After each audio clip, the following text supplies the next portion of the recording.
अगर आप भी ऐसे इंसान हैं जिन्हें श्री जी की बात सुनकर बहुत रस मिलता है, आनंद मिलता है, तो मुझे उम्मीद है कि आज का पॉडकास्ट आपको बहुत पसंद आएगा। तो बिना किसी देर किए हुए आइए बात करते हैं भगवताचार्य श्री उद्धव कोडन जी से। स्वागत है आपका। जी धन्यवाद। उद्धव जी, मेरी तरह हर एक के मन में ये बात ज़रूर आती होगी कि आखिर श्री जी है कौन। आप ही इस पर प्रकाश डाल दीजिए। श्री जी है कौन? अगर ये पता चल जाए ना कि श्री जी कौन है, तो आप और हम ऐसे होंगे ही नहीं। बस अभी हम ऊपर से पता कर सकते हैं कि श्री जी राधा रानी है, वृषभानु जी की बिटिया है, कीर्ति मैया की बिटिया है, बरसाने वाली है। पर वैसे अगर जो मूल स्वरूप देखा जाए तो श्री का अर्थ होता है लक्ष्मी। श्री जी कहते हैं लक्ष्मी, लक्ष्मी जी भी श्री जी हैं। श्री जी माँ जानकी जी भी हैं, राम जी की धर्मपत्नी सीता माता। और श्री जी हमारी किशोरी जी भी। किशोरी जी यानी बरसाने वाली राधा रानी। राधा रानी को श्री जी इसलिए ज़्यादा कहा जाता है कि ब्रज का भाव है, श्री जी किशोरी जी सब कहते हैं। तो राधा रानी श्री जी, हम लोग तो ये मानते हैं कि वृषभानु जी की बिटियां हैं, पर शास्त्र क्या कहता है कि उद्भवस्थित संहार कारणीम क्लेशहारिणीम सर्वश्रेयस्करीम सीताम न तो हम राम वल्लभाम। कि वो श्री जो राधा रानी है, जो जानकी मैया है, जासु अंश उपजी गुण खानी अगणित लक्ष्य उमा ब्रह्माणी, जिनके अंश मात्र से करोड़ों करोड़ों करोड़ों करोड़ों लक्ष्मी जी प्रकट हो सकती है, जिनके अंश मात्र से करोड़ों करोड़ों माँ पार्वती प्रकट हो सकती है। गोस्वामी तुलसीदास जी लिखते हैं, जासु अंश उपजी गुण खानी अगणित लक्ष्य उमा ब्रह्माणी।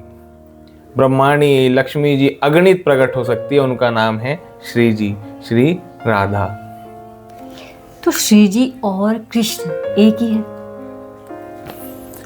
अगर आपका ब्रज का भाव सच्चा है, आप सच्चे ब्रज रसिक हो, तो आपके मन में कभी भी नहीं आएगा कि श्री जी कोई और हैं और ठाकुर जी कोई और हैं। वृंदावन जाओ, देखो बांके बिहारी कभी तो धोती पटका पहनते हैं, अच्छी पोशाक पहनते हैं, कभी नीचे लहंगा भी पहनते हैं, मोहिनी एकादशी पर मोहिनी भी बनते हैं। और श्री जी और ठाकुर जी में अंतर तो देखो, ठाकुर जी चाहे श्याम वर्ण के हैं, श्री जी चाहे गौर वर्ण की हैं, परंतु यदि ठाकुर जी चुनरी ओढ़ लें और श्री जी जैसा श्रृंगार कर लें तो वृषभानु जी भी पहचान नहीं पाते कि मेरी बिटिया है या नंद का लाला है। और श्री किशोरी जी भी यदि ठाकुर जी जैसे मोर मुकुट धारण कर ले, हाथ में बंसी ले ले, तो ब्रज में कोई पहचान नहीं सकता, किसी को पता नहीं चलता कि नंद बाबा का लाला है या वृषभानु जी की बिटिया है। तो श्री जी और ठाकुर जी दोनों एक ही है। ठाकुर जी से ही श्री किशोरी जी प्रकट हुई है, किशोरी जी से ही श्याम सुंदर प्रकट हुए, दोनों एक ही हैं। मतलब हमें यही भाव रखना चाहिए, दोनों एक ही एक ही है, एक ही है। राधा कृष्ण, कृष्ण है राधा, एक रूप दो प्रीति अगाधा, दोनों एक ही है। अच्छा पंडित जी, एक चीज़ बताइए कि कई बार जिन लोगों ने शास्त्र पढ़ा है, मैंने तो पढ़े नहीं है, बट जिन्होंने पढ़ा है वो कहते हैं कि शास्त्रों में कोई उल्लेख ही नहीं है श्री जी का। ऐसा किस आधार पे वो कहते हैं? अब ये तो लोग कह देते होंगे, मतलब अच्छे खासे जो संत महाराज हैं, अच्छे खासे, जिनको नाम नहीं लेना चाहूंगी मैं, वो भी यही कहते हैं कि राधा रानी है ही नहीं, ये एक काल्पनिक उपज है। वो व्यक्ति की अपनी एक काल्पनिक दुनिया है जो ये सोच रहा है कि राधा रानी काल्पनिक है। वृंदावन में देखो, आप ये बात कह रहे हो कि किशोरी जी का कहीं पर अस्तित्व नहीं है, श्री राधा नाम कहीं पर नहीं है। केवल भागवत जी में श्री राधा नाम नहीं है। भागवत जी में कहीं पर भी 18,000 श्लोक में राधा नाम नहीं है, किशोरी जी नहीं है कि श्री राधा। ऐसा क्यों? इसलिए है कि अलग अलग लोग तत्व देते हैं, उदाहरण देते हैं, अलग अलग भाव रखते हैं। किसी ने भाव रखा कि सुखदेव जी जो भागवत जी की कथा सुना रहे हैं, सुखदेव जी की इष्ट हैं श्री किशोरी जी। यदि परीक्षित जी को श्राप लगा था कि 7 दिन में मोक्ष चाहिए, तो 7 दिन में मोक्ष चाहिए तो 7 दिन में श्रीमद् भागवत जी की कथा पूरी सुनानी है। यदि 7 दिन के बीच में श्री सुखदेव जी एक बार भी राधा नाम ले लेते, सुखदेव जी की वहीं समाधि लग जाती। वो राधा रानी के भाव में ऐसे मनमस्त हो जाते, ऐसे भाव विलीन हो जाते, भाव विभोर हो जाते कि राधा नाम एक बार वो ले लेते तो कई कई दिनों तक श्री किशोरी जी के भाव में ध्यान लगा करके बैठ जाते थे। यदि उन्होंने इसलिए राधा नाम नहीं लिया किशोरी जी का नाम यदि ले लिया तो 7 दिन में कथा हो नहीं पाएगी, राजा को मोक्ष मिल नहीं पाएगा और उनकी समाधि लग जाएगी तो कथा समाधि हो नहीं लग पाएगी। जाएगी। तो जो ये कह रहे थे कि किशोरी जी का नाम किसी भी शास्त्र में नहीं है, ब्रह्मवैवर्त पुराण में है, गर्ग संहिता में है, और ना जाने कितने पुराणों में श्री किशोरी जी का नाम है, और भी बहुत सारी प्यारी प्यारी कथाएं लिखी हैं, कथा भाव लिखे हैं। जो ये कह रहे हैं ना किशोरी जी का नाम नहीं है, वो मूर्ख है, वो अपनी अलग ही दुनिया में जी रहे हैं, उनका कोई अस्तित्व, उनकी बात को ज़्यादा इंपॉर्टेंस नहीं देना चाहिए, क्योंकि आजकल तो डेमोक्रेसी है, किसी को कोई भी कुछ भी बोल सकता है। ये जो ब्रह्मवैवर्त, आई थिंक मैं सही ब्रह्मवैवर्त, हाँ, ये जो पुराण है इसमें, तब तो ये भी पुराण सभी ने पढ़ा होगा, तो वो क्यों मतलब ऐसा बोलते हैं कि किशोरी जी का नाम नहीं है? उन्होंने पढ़ा ही नहीं होगा। तो ये बहुत पुराना है या फिर बहुत ऐतिहासिक है, 18 पुराणों में एक पुराण है। तो उसके बाद भी उनका ये कहना होता है, मतलब जोर देके कि नहीं, ये कुछ लोगों का भाव अलग रहता है। देखो कुछ लोग तो क्या उसमें अलग तरीके से राधा रानी का उल्लेख है, अलग तरीके से जो समझ उसमें नहीं तो पा रहे? पूरा अच्छे से उल्लेख है किशोरी जी ने कैसे श्याम सुंदर के साथ रास किया, और किशोरी जी का प्रागट्य कैसे हुआ, श्री कृष्ण का प्रागट्य कैसे हुआ, वृंदावन कैसे प्रकट हुआ। अनेक ऐसी कथाएं हैं जो भागवत जी में नहीं है, जो आपने कहीं से सुनी नहीं होगी, वो अनेक पुराणों में लिखी है। इसलिए मैं ये कहता हूँ कि ज्यादा लोगों की सुनने से अच्छा सुनो सबकी, पर पढ़ो भी। हम लोग टीवी में देख लेते हैं, सीरियल में जैसा सीरियल वाला दिखाएगा हम तो वही मान लेंगे ना, कि सीरियल में दिखाया कि राधा रानी ऐसी है, ठीक है, तो हम तो वही मान लेंगे कि राधा रानी ऐसी है। रामायण में दिखाया कि राम जी ऐसे थे, हमने वही मान लिया। जैसा वो दिखाना चाहता है डायरेक्टर, हमने वैसा मान लिया। हमारे क्योंकि विजुअल हमारे सामने वैसे ही प्ले हो रहे हैं, तो ये इन चीजों पर इतना ध्यान नहीं देना चाहिए, एंटरटेनमेंट का पर्पस रखना चाहिए। पढ़ो, शास्त्र पढ़ोगे तो कुछ समझोगे भी, बिना पढ़े नहीं आएगा। इसका यही सॉल्यूशन है कि शास्त्र अच्छे से पढ़ने चाहिए, या कोई गुरु होना चाहिए आपका, गुरु ऐसा होना चाहिए जो गुरु आपको इसके बारे में प्रॉपर तरीके से 1000, 1 लाख, 1 करोड़% श्री किशोरी जी का नाम सभी पुराणों में है, और जिसमें नहीं भी है उसमें कहीं ना कहीं आंशिक रूप से कृष्ण प्रिया सखी कुछ ना कुछ भाव ऐसा लिखा है कि ठाकुर जी की एक सखी हैं, और जिसमें आंशिक नहीं है उसमें पूर्ण स्पष्ट रूप में लिखा है श्री राधा। बीच में आपको याद भी होगा एक कंट्रोवर्सी भी हुई थी, एक कथावाचक उन्होंने बोला था काफी, हालांकि वो बाद में वृंदावन में आए थे, उन्होंने कहा था कि नहीं है राधा रानी। हाँ, उस बारे में नहीं, गलत बात है ना ऐसे, मतलब कि जो वृंदावन के सारे संत हैं, फिर तो इसको इसी तरीके से मान लिया जाए कि उन्होंने पूरा इस पे पढ़ा नहीं है, शास्त्र पूरे अच्छे से पढ़े नहीं है, तभी वो ऐसा कह रहे हैं जोर देके। सभी कुछ शास्त्रों में कुछ बात ऐसी होती है जो मतिभ्रम कर सकती है, मतलब उसके लिए समझने के लिए थोड़ी सी ऐसा होना चाहिए। मैं आपको भी सजेशन दूंगा, और जो लोग सुन रहे हैं उनके लिए भी सजेशन है कि कोई भी शास्त्र आप पढ़े, पहले गुरु जी की एक आज्ञा ले लें। गुरु के सानिध्य में शास्त्र पढ़ोगे तो माइंड में ना कंफ्यूजन नहीं रहेगा, वरना बहुत से शास्त्रों की बात जो है कुछ अदल बदल हो जाती है कभी, क्योंकि व्याख्या इस तरीके से करी होती होगी उसमें। अब शिव पुराण इसलिए लिखा गया है कि उसमें शिव जी की महिमा ज्यादा बताई जाएगी, इसलिए उसका नाम शिव पुराण है। भागवत जी इसलिए है कि भागवत जी में श्री कृष्ण की महिमा ज्यादा है, तो जो पुराण पढ़ोगे, शिव पुराण पढ़ोगे तो शिव की महिमा ज्यादा है, उसमें किशोरी जी का कम मिलेगा। इसीलिए भाव यही है कि कोई भी पुराण पढ़ो तो अपने गुरु, एक टीचर तो होना चाहिए ना, जो आपको सही रास्ता दिखाए कि आपको इस ट्रैक पे जाना है। अच्छा पंडित जी, ये बताइए कि राधा रानी का जन्म क्या, जो उन्होंने लीला करी थी इस धरती पे, उनका जन्म क्या कृष्ण से पहले हुआ था? 2 भाव हैं इसमें भी। एक भाव तो ये है कि श्री किशोरी जी 11.5 महीने पहले आई। अच्छा। ठाकुर जी से बड़ी हैं, तो और उन्होंने शायद आंखें भी नहीं खोली थी। वो हम सब सीरियल में देखते हैं, टीवी में भी देखते हैं। तो किशोरी जी जो है 11.5 महीने बड़ी हैं। एक भाव हमारे गुरुजी पूज्य श्री मलुकपीठ वाले महाराज जी सुनाते हैं, हम कथा में भी कहते हैं कि ब्रज के कुछ संतों का भाव है कि किशोरी जी 11.5 महीने बड़ी नहीं है, 15-20 दिन बाद श्री कृष्ण के प्रकट हुई। अच्छा। अर्थ वही हो गया, क्योंकि राधाष्टमी बाद में आती है। किसी ने कहा कि किशोरी जी पहले प्रकट हुई, किसी ने कहा कि किशोरी जी बाद में प्रकट हुई। मतलब अपने अपने भाव हैं वो तो। अब क्योंकि ब्रज के लिए, ब्रजवासियों के लिए ना, जो वृंदावन वासी हैं, गोकुल वासी, नंदगांव, बरसाना, इनके लिए श्री राधा रानी और श्री कृष्ण जो है, इनके लिए परात्पर ब्रह्म तो है, पर उससे पहले इनके सखा है, इनकी सखी है श्री किशोरी जी, इनकी माँ है, इनके पिता है। ब्रजवासियों के लिए तो अपने है ना। मैंने सुना था कि वो लोग कोई ना कोई अपना संबंध जोड़ के रखते हैं, उनका तो लाडली जी से और बाकी बिहारी से कोई ना कोई संबंध जोड़ के रखते हैं। ब्रजवासी और हम में अंतर यही है हम धीरे धीरे बड़े हुए, हमने सुना राधा नाम, हमने संतों से सुना, अपने माता पिता से सुना, उन्होंने बताया कि राधा रानी कौन है जो बरसाने रहती है, हम गए बरसाने। ब्रजवासियों को बताने की जरूरत थोड़ी है, उनको तो पता है, उनको तो पैदा होते ही पता है कि ये तो हमारे घर की हैं। हम तो श्री किशोर जी के परिवार में पैदा हुए हैं, उनके गांव में पैदा हुए हैं, उनकी गोद में पैदा हुए हैं, तो ब्रजवासियों को समझने की जरूरत नहीं है। हम दूर के हैं, इसलिए हम लोग दूर से वो भाव रखते हैं कि हाथ जोड़ लिए और किशोरी जी कुछ मांग लिया, हमारी माँ है, कुछ मांग लिया, ठाकुर जी हमारे पिता है। पर ब्रजवासियों के लिए वो तो कहते हैं हमारे सखा है भैया, हम तो हक से लेंगे ठाकुर जी से। ये ब्रज का भाव है। हाँ, ये भाव की बात है, मतलब आपका कहना है कि ये भाव की बात है। बिल्कुल। आप किस भाव में उन्हें देखते हैं, किस भाव से उन्हें उनके बारे में सोचते हैं, ये सारी भाव की ही बात है आखिर। जी। अच्छा, राधा और कृष्ण की कुछ प्रेम कहानी से जो उनका एक संबंध है, आत्मिक संबंध, उसको हम प्रेम कह सकते हैं, आत्मिक संबंध कह सकते हैं, उस पर कुछ प्रकाश डालिए। किशोरी जी और श्री कृष्ण जो है,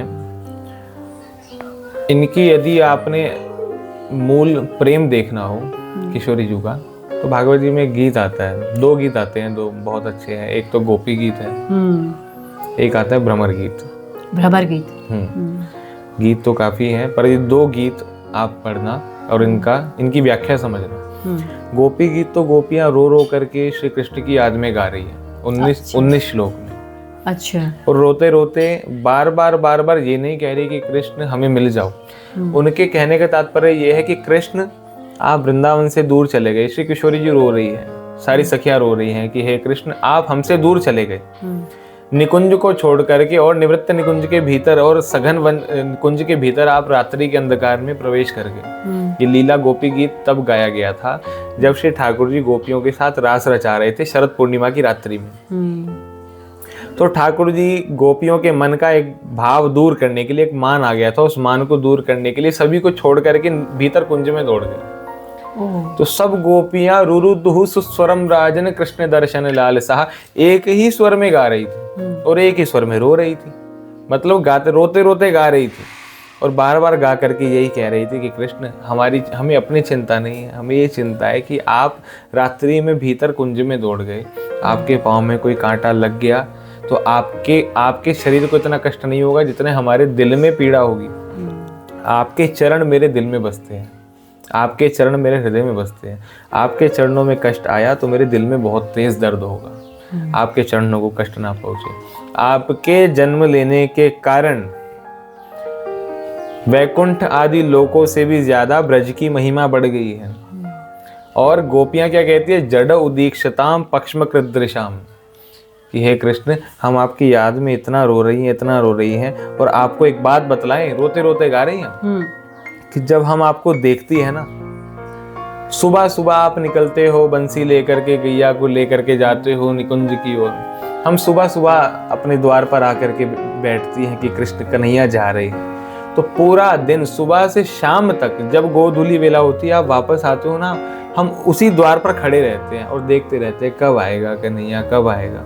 और जब आप आ रहे होते हो, आपके आते समय जब हम आपको देख रही होती हैं, तो जो हमारी पलकें हैं ना, पलकें झपक रही होती हैं। पलक झपकना हमें ऐसा लगता है सदियों बीत गई। एक पलक झपकना भी हमें इतना भारी लगता है कि हे भगवान आपने हमारी पलकें क्यों बनाई। गोपियां पलकें बनाने वाले उस देवता को, उस विधाता को भी कोस रही है, क्या उसमें बुद्धि नहीं थी कि पलकें बना दी? ये पलकें क्यों बनाई? हम कृष्ण को देखती रहती, अपलक देखते रहती। हाँ, अपलक देखती रहती। पलक कितनी माइक्रो सेकंड्स में पलक झपक जाती है, लेकिन ये भी गोपियों को भारी लग रही है। वो भी भारी लग रही है कि प्रेम है, भाव है। और दूसरा भ्रमर गीत में क्या कहती है, जब श्री ठाकुर जी गोपियों को छोड़ करके मथुरा चले गए ना, एक बार श्री प्रभु ने उद्धव जी को भेजा। यादवों के मंत्री हैं, बृहस्पति जी के शिष्य हैं, कृष्ण के सखा हैं उद्धव जी महाराज। तो मथुरा से आए, उद्धव जी कहते कि मैं राधा रानी को ज्ञान दे करके आऊंगा, उनको कुछ मोक्ष का ज्ञान दूंगा, कुछ भक्ति का ज्ञान दूंगा, परमार्थ का मार्ग दिखलाऊंगा। बृहस्पति जी का शिष्य हूँ, उन्हें मान था, मुझे बड़ा ज्ञान है, मैं तो सारी साइंस जानता हूँ। पर प्रेम नहीं जानते थे, प्रेम क्या होता है। तो जब वो आए तो उन्होंने श्री किशोरी जी के पास जाने ही लगे थे तो देखते हैं कि यमुना जी के तट पर सब सखियां खड़ी थी। एक भौरा उड़ता उड़ता आ रहा था, सारी सखियां यमुना जी के तट पर उदास खड़ी थी। उद्धव जी दूर से देख रहे थे। एक सखी कहती, सखी रात को मेरे सपने में श्री कृष्ण आए, जब से मथुरा गए उनका दीदार नहीं हुआ, क्या बतलाऊं, रात को मेरे सपने में आए, मेरे साथ भोजन करने लगे, जैसे ही मैं उन्हें निवाला उनके मुख में डालने लगी, उन्हें भोजन पवाने लगी, क्या करूं सखी, सपना टूट गया और मेरा मनोरथ छूट गया। दूसरी सखी कहती, रात को मेरे सपने में भी आए थे, अच्छा, और मेरे सामने बंसी बजाने लगे थे, मैंने सब स्वप्न में कहा कि श्री कृष्ण बंसी बजाओ, कब से हमारे कान तुम्हारी बंसी सुनने को तरस रहे हैं, कब से हमारे हृदय में पीड़ा है उस बंसी को सुनने की, एक बार बंसी सुनाओ।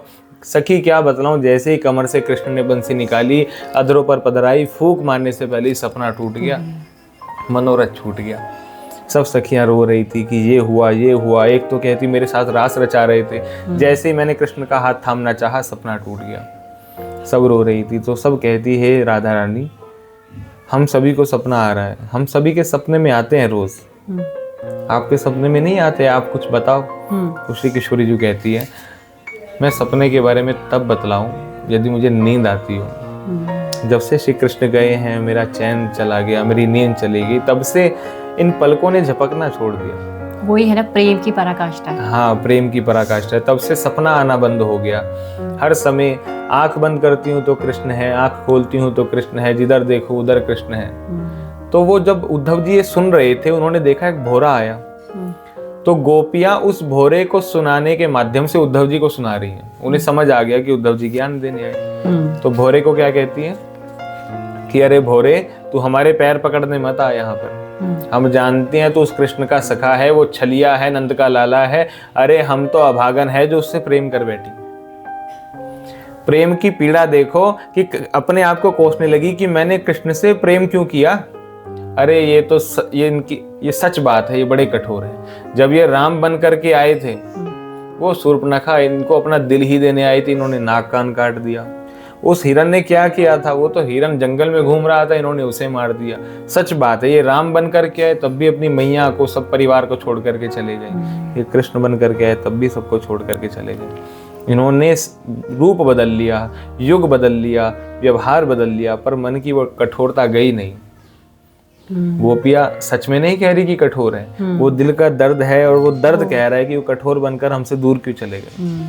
क्योंकि गोपियां कभी चाहती ही नहीं थी कृष्ण उनसे दूर जाए। गोपियां नहीं चाहती है। तो गोपियां तो एक प्राण, कृष्ण और श्री राधा एक हैं, तो कृष्ण और गोपियां भी एक हैं। ठाकुर जी कहते हैं, मैं पूरी दुनिया में सबका उपकार चुका सकता हूँ, पर गोपियों का ऋण मैं कभी भी चुका नहीं सकता। ये गोपियों का प्यार है। राधा रानी मथुरा गई थी या राधा रानी वृंदावन में ही रही? किशोरी जी तो वृंदावन में ही रही, कभी नहीं गई। मथुरा वृंदावन से कितना दूर है? 8 किलोमीटर, 10 किलोमीटर। पर श्री किशोरी जी कभी चाहती तो चली जाती। किशोरी जी द्वारिका भी पधारी, किशोरी जी कुरुक्षेत्र भी पधारे थे जब सूर्य ग्रहण लगा था एक समय। अच्छा, क्यों? वो ये वाला प्रसंग क्या है, बताइए। भागवत जी में आता है, दशम स्कंद के विश्राम के भाग में, उत्तरार्ध में कथा आती है कि एक समय सूर्य ग्रहण लगा था। तो सूर्य ग्रहण में सभी, पूरे भारत से, पूरे देश विदेश से सारे के सारे लोग आए थे कुरुक्षेत्र में। कुरुक्षेत्र में एक सरोवर है, ब्रह्म सरोवर, बहुत विशाल सरोवर है, आज भी बहुत विशाल है। इधर से सारे ब्रजवासी आए थे कुरुक्षेत्र, और उधर द्वारिका से द्वारिकाधीश आए थे, सभी द्वारिका वासियों को, यदुवंशियों को लेकर सूर्य ग्रहण में स्नान करने। उस ब्रह्म सरोवर में उसकी महिमा है कि सूर्य ग्रहण में वहां स्नान किया जाता है। तब उस दिन कुरुक्षेत्र के उस सरोवर के तट पर 100 साल बाद श्री कृष्ण जो है, श्री राधा रानी सखियों से, मैया से, बाबा से, सारे अपने गोप ग्वालों से 100 साल बाद उस कुंड के किनारे मिले थे। तो श्री राधा रानी चाहती तो मथुरा चली जाती, पर लेकिन राधा रानी ने एक जो सीमा रेखा है उसे लांघा नहीं। इसलिए नहीं मतलब लांघा। इस जो उन्होंने लीला करी, उस लीला के दौरान उन्होंने उस किशोरी जी चाहती चली जाती, कृष्ण चाहते तो 10 किलोमीटर आ जाते, कोई दूर नहीं था मथुरा। रात्रि में जब श्री कृष्ण अपने महल, मथुरा के महल की छत पर टहलते थे ना, तो छत पर टहलते टहलते वृंदावन की ओर देखते थे, और वृंदावन कुछ ज़्यादा दूर था नहीं, उस समय पोल्यूशन भी नहीं होता था। तो वृंदावन में दीपक जलते दिखते थे। तो श्री कृष्ण के सखा उद्धव जी जब कृष्ण के साथ छत पर टहलते थे तो श्री ठाकुर जी दिखलाते थे, उद्धव देख वो मेरा गांव है, वो मेरा घर है, वहाँ श्री किशोरी जी है, ये दीपक जल रहा है, यहाँ निधिवन है, यहाँ सेवा कुंज है, मैं यहीं बसता हूँ उद्धव, बस क्या करूँ, लीला करने के लिए मैं यहाँ आ गया। देख रहा हूँ सामने दीपक जल रहा है, नंद बाबा के महल के ऊपर दीपक जल रहा है, बट मैं जा नहीं सकता। और श्री किशोरी जी भी इसलिए नहीं आई, क्यों नहीं आई? श्री राधा रानी जानती थी कि एक बार मैं कृष्ण के सामने चली गई और इन्होंने मेरी आंख में एक आंसू देख लिया, ये भूल जाएंगे मैं क्या करने आया था, ये भूल जाएंगे कि अभी जरासंध का उद्धार कराना है, अभी जिस उद्देश्य से जितने भी कौरव हैं उन सभी का उद्धार कराना है, महाभारत युद्ध होना है, सब भूल जाते हैं, वापस वृंदावन चले जाते। इसलिए किशोरी जी ने वो दर्द जो है पूरा अपने हृदय में रखा और मथुरा नहीं गए। अच्छा, ये भी बताइए किशोरी जी और कृष्ण की शादी हुई थी, तो इस पे विस्तार से बताइए। वैसे गंधर्व विवाह कहते हैं कि एकांत में हुआ था। ब्रह्मवैवर्त पुराण में आती है कथा, एक बार हमने पढ़ी। कथा आती है कि नंद बाबा छोटे से कन्हैया को, अभी कृष्ण जो है ज्यादा बड़े नहीं, 4-5 साल के होंगे, तो नंद बाबा के कभी कांधे पर कभी गोद में बैठ करके जा रहे थे। नंद बाबा आ रहे थे भांडीर वन की ओर से, किसी कार्य से गए होंगे या गौचारण के लिए गए होंगे। भांडीर वन से जब आ रहे थे तो आते आते नंद बाबा ने देखा आकाश में मेघ आ गए, आसमान पूरा काला हो गया, काले बादल आ गए, बदरा आ गई और बहुत तेज हवा चलने लगी और जो है पेड़ सब वृक्ष हिलने लगे, आंधी आ गई। नंद बाबा घबरा गए, उसमें लिखा है कि ऐसा हुआ मानो कि तूफान आ गया हो। उसी समय उस अंधकार वाले वन में, भांडीर वन के भीतर, नंद बाबा ने देखा सामने से एक मानो कि सूर्य चलता आ रहा है, इतना प्रकाश सामने से निकलता आ रहा है। तो जब कुछ निकट गए, वो प्रकाश कुछ निकट आया तो देखा वो प्रकाश कोई सूर्य नहीं था, श्री राधा रानी आ रही थी। तो राधा रानी ने कहा, बाबा ये कृष्ण को मेरे साथ आप मुझे सौंप दो और आप घर चले जाओ। अच्छा। तो नंद बाबा ने श्री राधा रानी को श्री अपने कान्हा सौंप दिए वहीं पर और नंद बाबा घर पधार गए। श्री राधा रानी ने जैसे ही श्री ठाकुर जी का हाथ थामा तो दोनों जो है उनका स्वरूप बड़ा हो गया। अच्छा। पहले बहुत बाल्य स्वरूप में थे, कुछ बड़े हुए, विवाह योग्य वाला स्वरूप दिखलाया, वो उम्र तक आए। तो यमुना जी, भांडीर वन के निकट जो यमुना जी जा रही थी, तो यमुना जी जो है अपना उस रूप में तरल रूप में नहीं, प्रत्यक्ष देवी के रूप में यमुना जी प्रकट हुई। अच्छा। सभी देवता प्रकट हुए, ब्रह्मा जी प्रकट हुए। तब श्री किशोरी जी ने कहा कि आज हमारा विवाह होगा और ब्रह्मा जी ने फेरे पड़े, जैसे पंडित जी फेरे पढ़ाते हैं ना, हाँ। वैसे ही फेरे पड़े ब्रह्मा जी ने और यमुना महारानी ने आशीर्वाद दिया। अच्छा। यमुना जी भी ठाकुर जी की चतुर्थ पटरानी है, उनका भी विवाह हुआ है श्री कृष्ण के साथ। अच्छा। और जो 16,000 पटरानियां हैं वो कौन हुई? 16,108, जिसमें से 8 प्रमुख हैं। हाँ। ठीक है। और 8 तो विवाह ऐसे हुए कि किसी ने कृष्ण से प्रेम किया तो भगवान उसका हरण करके ले आए। सत्यभामा, उनका रुक्मणी जी जी। सत्यभामा जी तो श्री कृष्ण को उपहार रूप में प्राप्त हुई और जामवंती जी भी उपहार रूप में प्राप्त हुए। हाँ। ठीक है। और कालिंदी जी तपस्या कर रही थी यमुना जी के, कृष्ण से मेरा विवाह हो, तो सभी का मनोरथ पूर्ण किया। तो 8 विवाह तो ऐसे हुए। उसके बाद 16,100 विवाह ऐसे हुए कि एक भौमासुर नाम का राक्षस था। अच्छा। उसने इस समस्त ब्रह्मांड में जितनी राजकुमारियां हैं सभी को किडनैप कर लिया था, अपहरण कर लिया था और अपनी काल कोठरी में बंद कर दिया। तो श्री कृष्ण गए, देवराज इंद्र ने बतलाया सारा वृतांत। जब जाकर के भौमासुर का उद्धार किया, भौमासुर के महल के बाहर एक राक्षस रहता था जो वहां का बॉडीगार्ड था, सिक्योरिटी गार्ड था, उसका नाम था मुर। मुर नाम का दैत्य था। तो मुर का उद्धार किया तो श्री कृष्ण का नाम हो गया मुरारी। अच्छा। तो मुर का उद्धार किया सबसे पहले, फिर भौमासुर का उद्धार किया, उसकी जेल में जाकर के देखा 16,100 राजकुमारियां और किसी का विवाह नहीं हुआ था अभी। भगवान ने कहा आप सभी मुक्त हो गए, जाओ घर चले जाओ। वो सभी रोने लगी कि ठाकुर जी हम तो सामान्य इस पृथ्वी की राजकुमारियां हैं। जब सीता माता भी, स्वयं जगदम्बा भी रावण के पास, स्वयं सीता जी नहीं, छाया सीता जी गई तो दुनिया वालों ने छोड़ा नहीं। हाँ। है ना। तो अब हम तो प्रत्यक्ष रूप में आई हैं, हम कोई देवी नहीं है, हम कोई अग्नि परीक्षा नहीं दे सकते, हमें तो हमारा परिवार स्वीकार नहीं करेगा, हम आपके साथ चलेंगे। ठाकुर जी कहते कोई बात नहीं, हमारी द्वारिका बहुत बड़ा नगर है, आप आ जाओ। वो कहती ऐसे नहीं जाएंगे, हम आपसे विवाह करेंगे। भगवान कहते आप तो बहुत सारे हो, हम विवाह कैसे करेंगे? कहती हम विवाह इसलिए करेंगे, कल को हम 16,100 हैं, आपके 8 विवाह हो चुके हैं, आप हमसे मिलने आओगे तो आपकी पत्नियों को अच्छा नहीं लगेगा कि आप पराई स्त्री कन्या से मिलने जा रहे हो, तो आप हमसे विवाह कर लो। तो भगवान ने सभी का मनोरथ जाना, सभी के मन का भाव जाना। 16,100 हवन कुंड बने, 16,100 राजकुमारियां बैठी, 16,100 वहां पर भगवान श्री कृष्ण ने अपने रूप प्रकट किए, 16,100 ब्राह्मण आए और एक ही 16,100 मंडप में भगवान ने सभी राजकुमारियों से विवाह किया। इस प्रकार 16,108 विवाह हुए। अच्छा। और राधा रानी का अभी इस वर्तमान समय में आपको क्या लगता है सबसे बड़ा भक्त कौन है? ये तो आप सोच नहीं सकते, क्या पता आप हो। आप कभी भक्तों के बीच में ये कंपटीशन रहता ही नहीं। जो असली भक्त है, जो सच्चा संत है, जो सच्चा श्री किशोरी जी का भक्त है, वो कभी नहीं कहेगा कि मैं बहुत बड़ा भक्त हूँ। जो ये कहेगा कि हम तो ठाकुर जी के भक्त हैं, मैं दिन में 16 माला कर लेता हूँ, दिन में 21 माला कर लेता हूँ, और मैं ये करता हूँ, मैं वो करता हूँ, मैं दंडवती करता हूँ, मैं दूध से अभिषेक करता हूँ, ये सभी अपने 36 काम गिनवा देगा, वो भक्त नहीं है। जो भक्त होगा वो तो कहेगा मैं भक्त नहीं हूँ, मैं भक्तों की श्रेणी में आने का प्रयास कर रहा हूँ केवल। आप किसी भी संत को ये नहीं कह सकते बहुत बड़ा भक्त है। सभी बहुत अच्छे भक्त हैं, और जरूरी नहीं कि धोती पटका तिलक वाला भक्त हो, और जरूरी नहीं कि पैंट शर्ट वाला भक्त ना हो। क्या पता पैंट शर्ट वाले के मन में मुझसे ज्यादा भाव हो, वो मुझसे ज्यादा श्री राधा रानी से प्यार करता हो। क्या पता मैं तो दिन में केवल 1000 बार राधा राधा करता हूँ, और पैंट शर्ट वाला सुबह लाख बार नाम बोले बिना ना जाता हो घर से।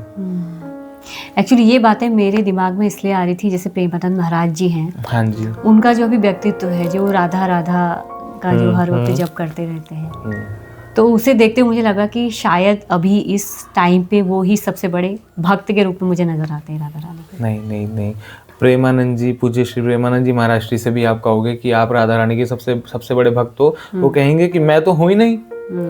हम तो, वो कहेंगे कि हमारे जैसे जो भी संत हैं, हम सभी राधा रानी के दासों के भी दास हैं। अभी तक तो हम राधा रानी के दासों की श्रेणी में भी नहीं आए, अभी तो हम भक्ति की पहली सीढ़ी पर भी नहीं चढ़े। जो भक्ति मीरा ने दिखाई, जो ध्रुव प्रहलाद ने दिखाई, जो नरसिंह मेहता ने दिखाई, जो वृत्रासुर ने दिखाई, हम तो कुछ भी नहीं कर सकते। पूज्य श्री प्रेमानंद जी महाराज जी भी कहेंगे कि मैं तो श्री राधा रानी के दासों का दास, दासानुदासो भवितास में होया, हम तो दासों के दास हैं। कोई संत नहीं कहेगा ये तो कहेंगे कि हम भक्त हैं, या कोई ये भी कहेगा जो कि मैं तो हूं ही नहीं, मैं तो केवल प्रयास कर रहा हूँ। पर कोई ये नहीं कहेगा कि मुझसे बड़ा भक्त कोई नहीं है, मैं सबसे बड़ा। ये तो सारे राक्षसों में मिल जाएगा आपको। रावण कहेगा मुझसे बड़ा भक्त कोई नहीं है, हिरण्याक्ष कहेगा मुझसे बड़ा भक्त नहीं है, हिरण्यकश्यप कहेगा मुझसे बड़ा भक्त नहीं है, और भस्मासुर कहेगा मुझसे बड़ा भक्त नहीं है।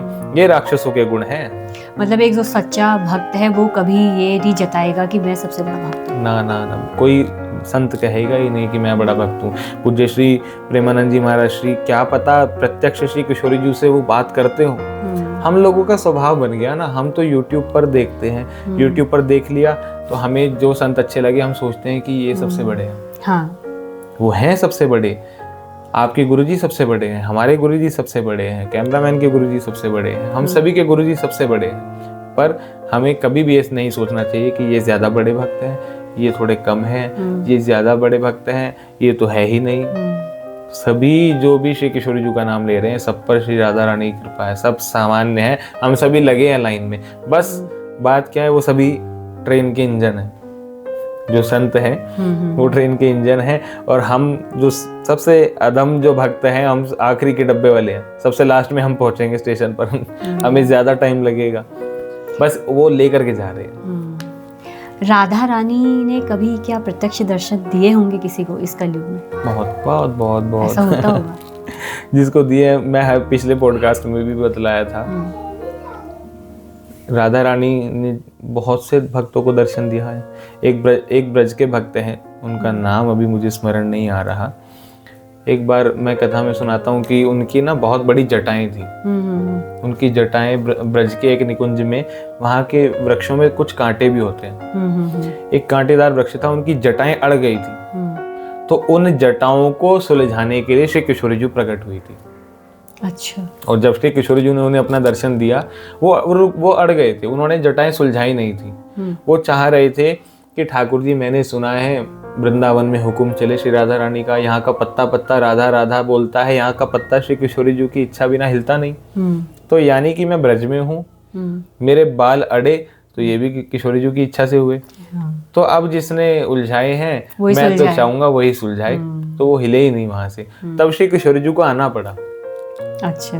और बहुत से एक पूज्य हमारे भी पूज्य, मतलब भक्ति में इतनी शक्ति है कि उन्हें आना पड़ा। हाँ, भक्ति से ज्यादा प्रेम, प्रेम व भाव, प्रेम में सबसे ज्यादा शक्ति है। श्री किशोरी जी को प्रेम चाहिए। तो अभी इस वक्त हमें, ये जो समय चल रहा है, इस समय हमें प्रेम वाला भाव रखना चाहिए या भक्ति वाला भाव रखना चाहिए? दोनों। भक्ति, पहले भक्ति ही आएगी। भक्ति से धीरे धीरे धीरे धीरे अनुभूति होगी। अनुभूति से धीरे धीरे धीरे धीरे प्रेम होगा। प्रेम से धीरे धीरे धीरे धीरे वैराग्य होगा। पहले भक्ति करोगे आप, जाओगे कीर्तन में, जाओगे कथा में जाओगे, ये भक्ति की पहली सीढ़ी है। ठीक है, नवधा भक्ति राम जी बतलाते हैं। तो भक्ति की पहली सीढ़ी, प्रथम भगति संतन कर संगा। यदि भक्त बनना है तो पहली सीढ़ी है संतों का संग करो। दूसरी रति मम कथा प्रसंगा। दूसरी भक्ति क्या है? मेरी कथा सुनो, मेरी कथा में भाव रखो, प्रेम रखो। तो ये सब नवदा भक्ति जब आप करोगे, धीरे धीरे कथाओं में जाओगे, फिर आपको अनुभव होने लगेगा, फिर आपको प्रेम होगा, प्रेम से अनुभव होगा, और अनुभव जब होगा तब आपको वैराग्य हो जाएगा। तब आपको फिर, जैसे पूज्य श्री प्रेमानंद जी महाराज श्री हैं, हमारे मुलुक पीठ वाले महाराज जी हैं, उन्हें किसी से मतलब ही नहीं है। आप 1 रुपये चढ़ाओ या 1 करोड़ रुपए चढ़ाओ, सब सामान्य है, सब श्री राधा रानी के भक्त सामान्य है। ये पैसा तो यही चलता है ना खाली। मोदी जी आज नोट बदल दें तो ये पैसा खराब है, करोड़पति भी फिर रोडपति हो जाएगा यदि नोट बंद हो गए तो। आपको कुछ दिव्य अनुभव हुआ है? ये सब ये हमारा ये अनुभव ही है सबका, कि आपके मन में भाव आ गया श्री राधा रानी का भाव सुनने का, राधा रानी का नाम सुनने का, तो ये आपका अनुभव है। हमारे मन में भाव आ गया आपको सुनाने का, तो ये हमारा अनुभव है। इससे ज्यादा ना किसी को बताना चाहिए और ना किसी के सामने विचार प्रत्यक्ष, मतलब स्पष्ट नहीं करना, कहना चाहिए। और वैसे ही सच बात बता रहा हूँ, हमारे जैसे लोगों को तो ना जाने कितने साल लगेंगे, अभी हमें तो अभी बहुत जन्म लगेंगे कि श्री राधा रानी की कृपा हो जाए। कृपा तो वो आज कर दें। लेकिन कलयुग में कुछ तो हमें कहते हैं, कलयुग में बहुत कम भक्ति से भी बहुत ज्यादा प्राप्ति हो जाती है। किशोरी जी दर्शन आज दे दें, बट हम लोग तो बिजी है ना अपनी लाइफ में। हमें तो फोन से फुर्सत नहीं है, हमें घूमने फिरने से फुर्सत नहीं है, हमें टीवी चाहिए, एसी चाहिए, सब दीन दुनिया की सब चीज़ें चाहिए। गुस्सा भी आता है, क्रोध भी आता है, दूसरे की तरक्की से जलते भी हैं। तो ये सब गुण है। तो श्री राधा रानी कहते हैं, तू आज ये गुण हटा दे, शाम को मैं तुझसे मिलूंगी। ये गुण है तो लगाते कई जन्म, फिर भी नहीं मिलूंगी। ये सब चीजें मन में है तो किशोरी जी नहीं मिलेंगी, वरना शाम को श्री किशोरी जी और आप साथ में बैठे मिलोगे।